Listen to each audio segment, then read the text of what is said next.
By the time the DePauw-Wabash rivalry entered the second half of the 20th century, 1950 had already been a newsmaking year.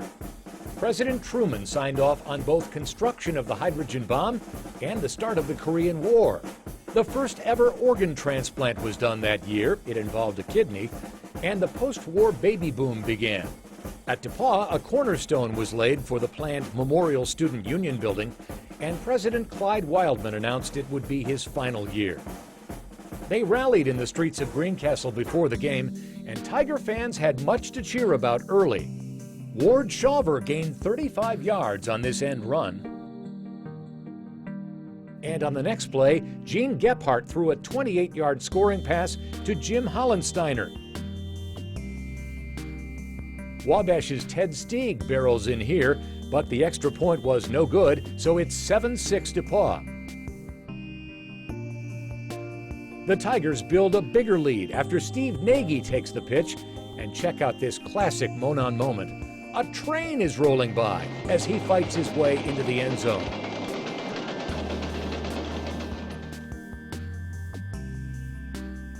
Then it's Gephardt again to a wide-open Hollensteiner from 33 yards out. As the teams head to the locker room at halftime, the scoreboard reads 20-6 visitors. But the Tiger Band wasn't the only unit planning a march. Early in the second half, Gephardt, under duress, is picked off. Wabash coach Glenn Harmison said that after this play, "We just caught fire." Steig takes a pitch out and runs in from 23 yards out.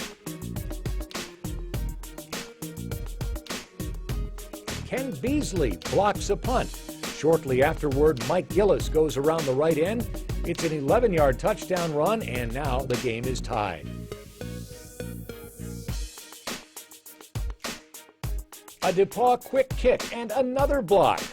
The return takes it to the 6-yard line, and the Little Giants score on the next play. And then Bill Orman seals the deal. He grabs an errant pass and cradles it for 62 yards. Wabash winds up 4-2-3 on the season and keeps the bell a second straight year. For DePauw, it's a 4-4 campaign, and one that got away.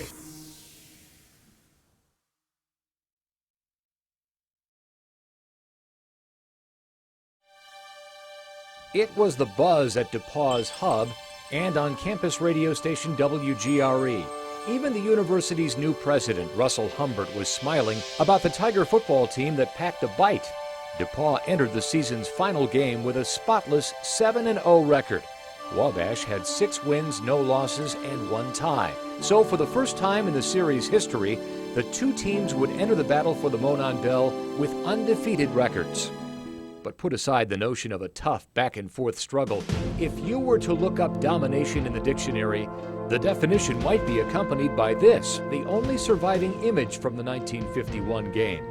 Led by Stan Huntsman's 143 yards on 14 carries and brother Jerry Huntsman's 4 touchdown passes, Wabash piled up 565 yards of offense. DePauw quarterback Bob Stevens spent much of the day on his back. He was sacked for losses totaling 86 yards. Overall, the Tigers ended the day with negative 17 yards in 41 rushing attempts. In a romp, Wabash finished its first undefeated season since 1915.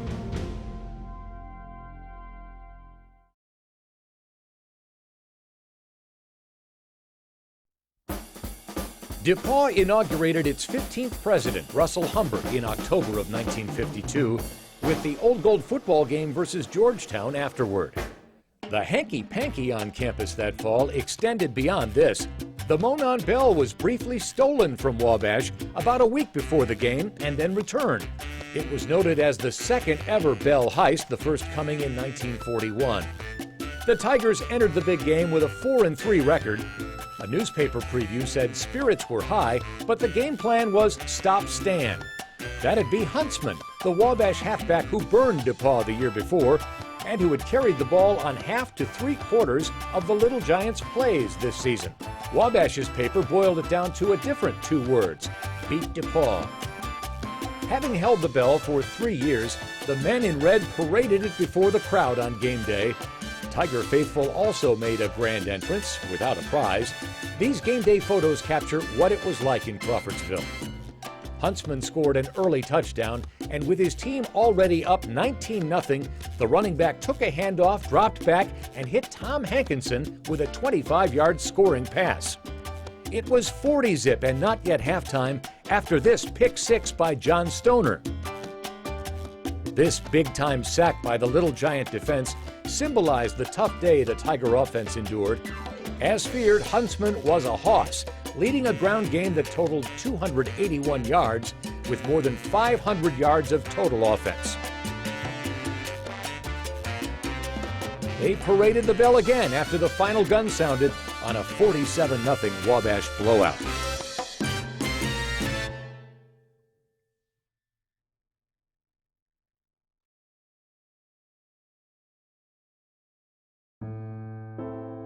From Here to Eternity, released in August of 1953, went on to win the Oscar for Best Picture for that year.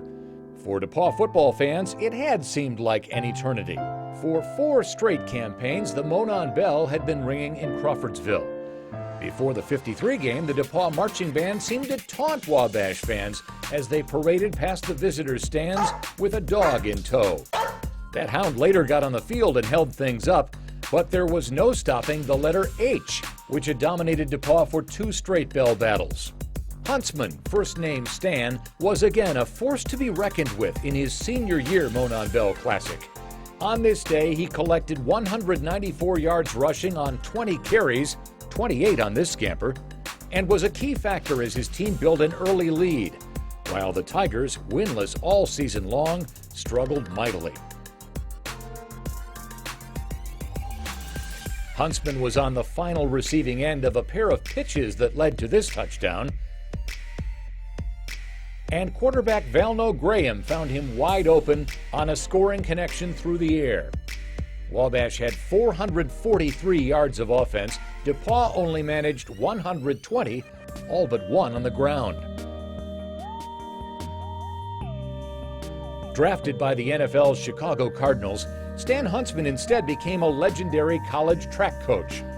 He was in charge of the 1968 men's U.S. Olympic track team and worked with 52 NCAA champions. He's a member of the National Track and Field Hall of Fame.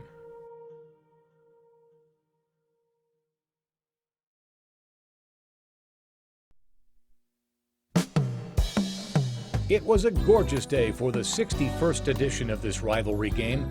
But in 1954, things were gray in the world of DePauw football. The Tigers came in with no wins, 6 losses, and 1 tie. The team they hadn't beaten since 1948, Wabash, was having a good year with a 6-1-1 mark. It was already 7-0 Wabash early when DePauw tackle Tom Holthouse recovered a fumble at the Little Giant 26. But Coach Mike Snavely's offense sputtered, and the guys in red were re-energized. Their running game, fueled by power and trickery, bowled over the visitors' defense. A second-quarter interception by DePauw's Art Bryant at the goal line temporarily kept Wabash from building on its lead. But that didn't last. Freshman fullback Bill Gabbert scored a touchdown. The cameraman only caught the tail end of it and the extra point.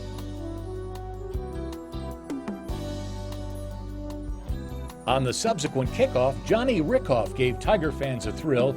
He rambled 49 yards to the Wabash 26.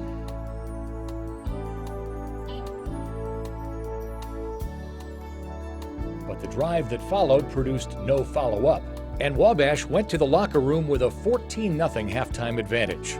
As the crowd enjoyed a performance by the DePauw marching band, the Little Giants and Coach Garland Frazier were in their locker room determined to finish the job they had started. It wasn't very deep into the second half when fleetback Don Cayley scored, and the Wabash offense continued to pound away. The home team's advantage grew to 28-zip. Late, with the field covered in afternoon shadows, freshman quarterback Maury Goodnight tried in vain to get DePauw in the end zone. But when time expired, it was another Monon shutout, DePauw's second consecutive winless season, and a sixth straight Little Giant Bell victory.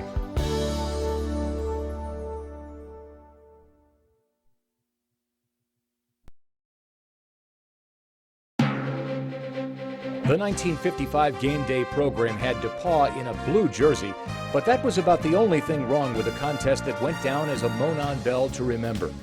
Photos show the tough fight that was waged on the Blackstock Stadium turf that November day. Wabash had held the prized trophy for 6 years running, and film footage shows a Little Giant squad that was determined to keep hold of the bell. It was a back-and-forth battle throughout, tied 13-13 at halftime, and then was 20-all late in the game.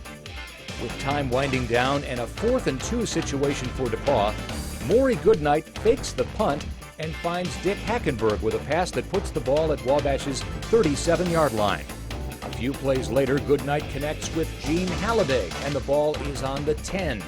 Fast forward a few more moments. With 2 seconds left on the clock, Freddie Williams, a fullback, was called upon to attempt his first career field goal. Here's the actual call from DePauw's student radio station, WGRE. There's a pass back. The boot is up. It's good! It's good! It's good! It's good, fans! It's good! It's good! It's good! And that ends the game, and DePauw wins! Yes, fans, we did it! Freddie Williams won that ball game for us. With that field goal, we won the ball game. The final score, fans, 23 for DePauw and 20 for Wabash.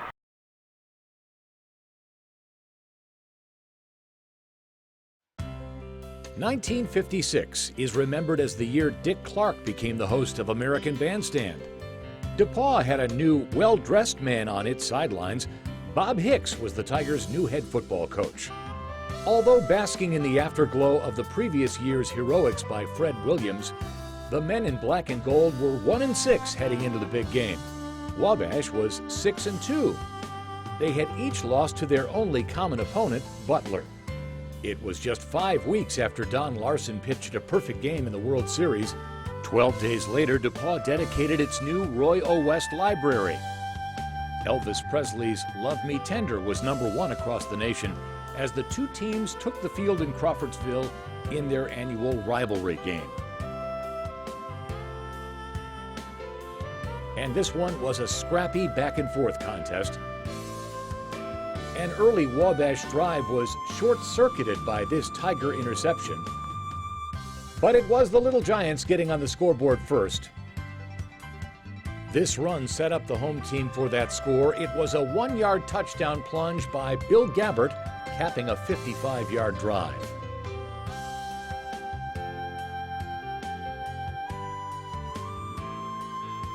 Wabash took a 7-0 lead into the locker room at halftime.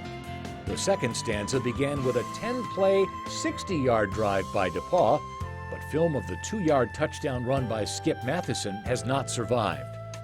It ended 7-7, the first tie in the series that wasn't scoreless, and DePauw held on to the Monon Bell.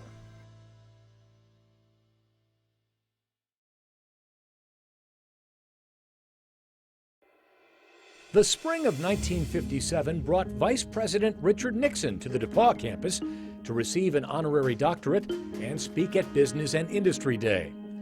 When it came to the important business of the fall, and more important than this, the gang in Greencastle hoped to hang on to the Monon Bell for a third straight year. On game day, fans of Wabash formed a human chain as the Little Giants took the field. DePauw backers did the same for their guys, and the mascot rode in style. A closer look reveals a sign that seems to say, "Wabash, we're on your donkey." With this creative shot lining up the trophy and the action, the visitors took an early lead. The cameraman rolled late on a 70-yard pass from George Trout to Joe Chester, almost a touchdown.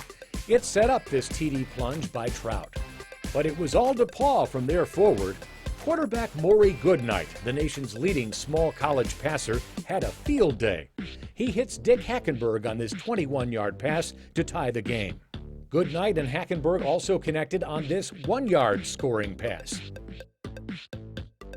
And this is one of Goodnight's 3 TD runs on the day. DePauw's defense was stingy, shutting Wabash out for the game's final 52 minutes. The only downside, the Tigers missed 5 of their 6 extra-point tries on the day. The Indianapolis Star headline said it all, as Wabash's lead in the all-time series was reduced to 5 in a romp.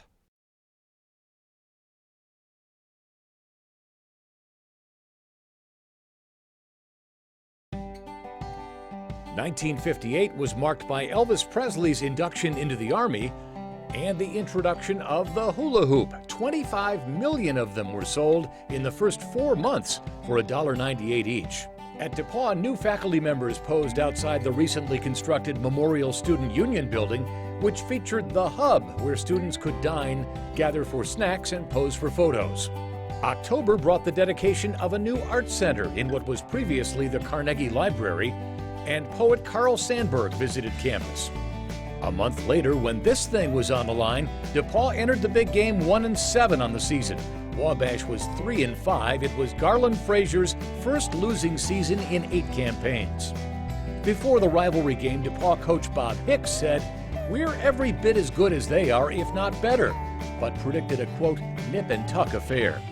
The field in Crawfordsville was described as muddy and sawdust covered. It didn't take long for the Tigers to tour it. The visitors' opening drive covered 11 plays and 67 yards and was capped by this 2-yard touchdown run by Butch Colon. On the next series, DePauw sophomore quarterback John Rubish dials long distance. Perry Gillette is on the receiving end. The camera stops before he reaches the goal line, but he did. A second successful 2-point conversion makes it 16-zip. This game's big star was senior George Matusas. The fullback carried the ball 29 times for 132 yards, and this 3-yard touchdown plunge in the second half sealed the deal. Smeared is the word DePauw's student newspaper used to describe the outcome.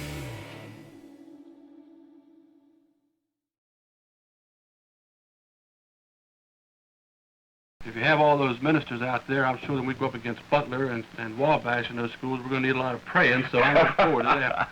DePauw began the 1959 football season with a new coach who brought a colorful resume and a wisecracking personality.